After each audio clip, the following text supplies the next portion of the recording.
Hi guys, my name is Mirko and welcome to my channel. Today we're going to talk about Jerusalem because most of you ask me what happened to the video? Any-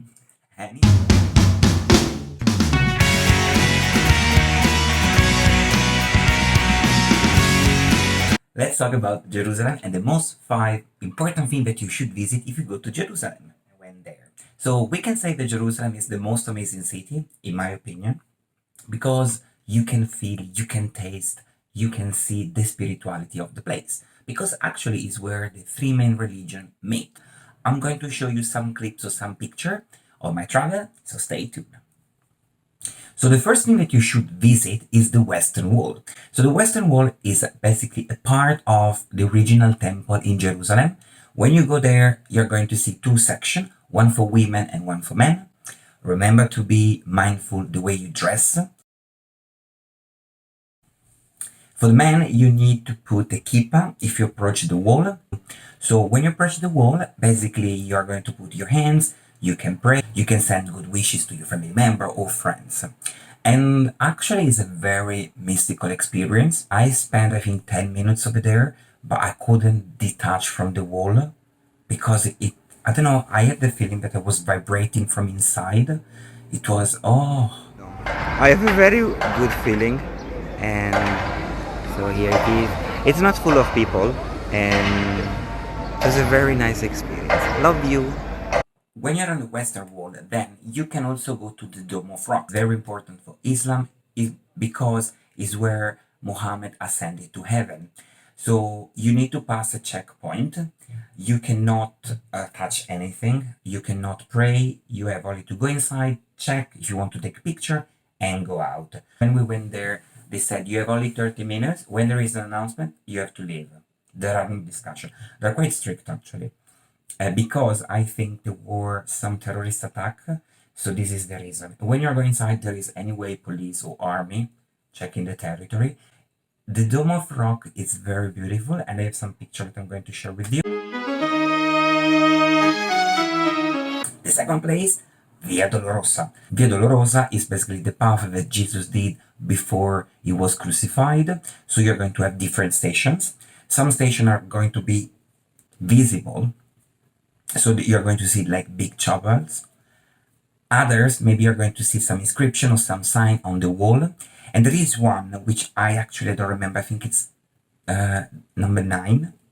But if I'm mistaken, put in the comment section below. But it's very tricky to find. So if you check the map, it looks like it's over there, but then you cannot see anything. But you need to keep walking, and basically it's on the side. I remember that because I was looking for it. Via Dolorosa, my opinion is very nice. However, if you are claustrophobic, go when it's really quiet because you're going to find tourist religious groups and it's packed. Hi guys! Oh my god. So we're doing the Via Dolorosa and it's pretty chaotic. And they're singing, they're praying, so... And then you're going to inside the bazaar. So there are also people that go to the bazaar to buy food or stuff. It's going to lead you to number 3. There are 3 parts. When you enter, there is the table Jesus' body was laid down to prepare it for burial. Then there is a second part, it's basically the original point where the cross was put into the ground. And then the third point is the small chapel at the Saint Sepulchre. So for that place, you're going to queue a lot because it's a small place. They're going to let, I think, 3-4 people per time. It's very small. So when you're going inside, you need to bend, and you have approximately 30 seconds, 1 minute. There is a priest or guardian outside that is going to do. We pretend not to listen the first time because we had just need, but then second time he said out. Yeah. Then number 4, I hope that I'm going to pronounce it correctly. The Garden of Gethsemane is the place where Jesus was captured. It's very mystical, that place too, because at the end of the day, we are Christian. We watch a lot of religious movie when you're little. You go to the Sunday church, so you study about all these things. And when you're there and you think about it, you think, wow, Jesus was there. So it's very, it's still a spiritual experience. And from there, we're going to number 5. You can climb to Mount of Olives. It's very steep climb. We took the taxi and we went the day before. From there, I suggest you to go when it's sunset because the view is breathtaking.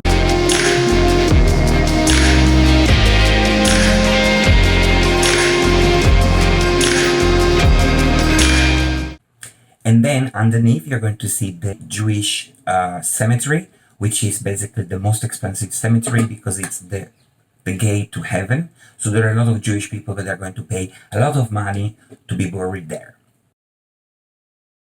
So some people ask me if it's dangerous to go to Jerusalem.